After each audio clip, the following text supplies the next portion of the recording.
Hello दोस्तों। अब हम हिंदू कोड बिल के बारे में चौथे अध्याय में पढ़ेंगे और जानने का प्रयास करेंगे। विधवा स्त्री शादी कर ले तो उसका संतान अवैध घोषित होता था। यहाँ तक ले हमने जो है आप लोगों से प्रस्ताव को रखा था और इस बुक को पढ़ा था। आज मैं आप लोगों को बताना चाहूँगा कि ये आर्य शब्द का प्रयोग उपदेश दिया था क्योंकि उन्हें हिंदू शब्द वैदिक प्रतीत होता था। उनके प्रसिद्ध शिष्य पंडित लेखराम ने उसे उर्दू फारसी के विद्वान थे। अपनी पुस्तक कुलियात आर्य मुसाफिर में हिंदू का शाब्दार्थ चोर, दास और काला बताया जाता है। यानी इस देश के अंदर हिंदू शब्द है ही नहीं था और हिंदू का मतलब होता था, हिंदू शब्दार्थ का मतलब होता था चोर, दास या काला बताया जाता था, जो बड़ा ही ये दयनीय बात है। इसका कोई शाब्दिक अर्थ कहीं भी किसी भी जगह पर नहीं मिला। जो लोग बोलते थे कि आर्य से जो आए, जो हिंद से आए हुए, हिंद के मतलब होता है जिसकी कोई मतलब ये नहीं है, वो कोई शब्द उसका नहीं निकलता है। जो हीन है, ये बस जजिया कर लेने के लिए हीन को दे दो, ये करके ऐसे करके कुछ लोगों ने कहा था। इसके प्रति जो है तो ये जो बातें थी ना, ये हिंदू शब्द का कहीं एक प्रकार के गाली शब्द था। जो इन्होंने लिखा कि हिंदू शब्द एक गाली है जो भारतीयों को मुस्लिम शासकों ने हीन और दास समझकर दी थी।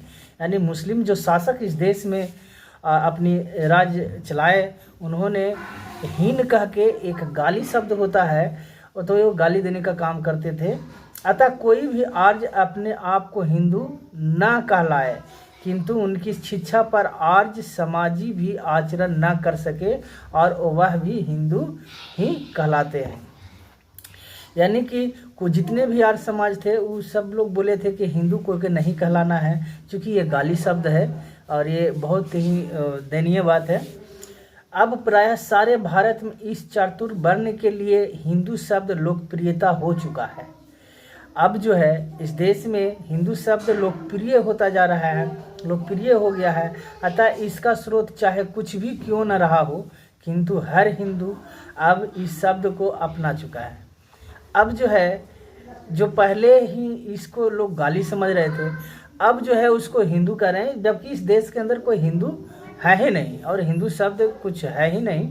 तो इस चीज़ों पर हम लोगों का थोड़ा सा अमल करना है। ऐसी स्थिति में हिंदू नेताओं का कर्तव्य था उस टाइम, जिस टाइम भारत में मतलब दूसरे शासक थे, उस टाइम कर्तव्य था और आज भी कर्तव्य था कि वह भारत के हिंदुओं को अन्य सब जातियों की तरह यदि धार्मिक तौर पर नहीं तो कम से कम सामाजिक तौर पर ही इन्हें कोई झांसा या एक समान पर्सनल लॉ यानी वैयक्तिक कानून बनाने के लिए जोर देते और भारत की इस बहुसंख्यक जाति को एक सब संसार की जाति में खड़ा कर देते।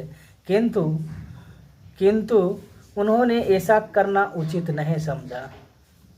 मतलब ये बुक जो बता रहा है हम लोग को कि उसी टाइम जो है इस समाज को एक अच्छे सामाजिक दायरे में ला करके खड़ा कर देते और जातियों में खड़ा कर देते, लेकिन ऐसा कुछ नहीं किया।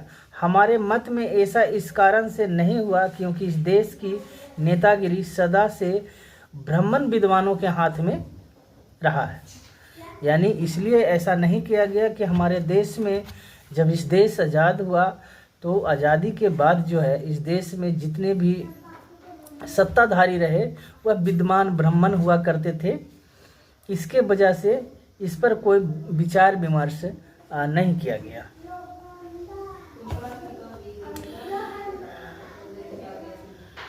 उन्हें सदैव यह ध्यान रहता था कि उनके धर्मशास्त्रों ने ब्राह्मणों के लिए जो कायदे कानून बनाए हैं वही उचित है। उन्हें तोड़कर कोई नया सामाजिक ढांचा बनाना उन्हें इसलिए अभीष्ट नहीं था क्योंकि धर्मशास्त्रों के आधार पर उन्हें जो महत्व और गौरव प्राप्त है, हिंदू मात्र के लिए एक समान सामाजिक कानूनी व्यवस्था बनाने से उन्हें आदिकाल के लिए एक समान सामाजिक कानूनी व्यवस्था बनाने से प्रभुता समाप्त हो जाने का भय था।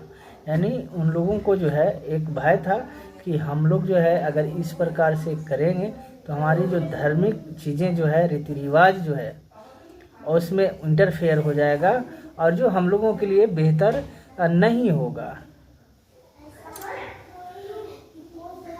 धर्मशास्त्रों की दृष्टि से भूसर अर्थात भूमि पर बसने वाले यह सारे संसार के देवता हैं।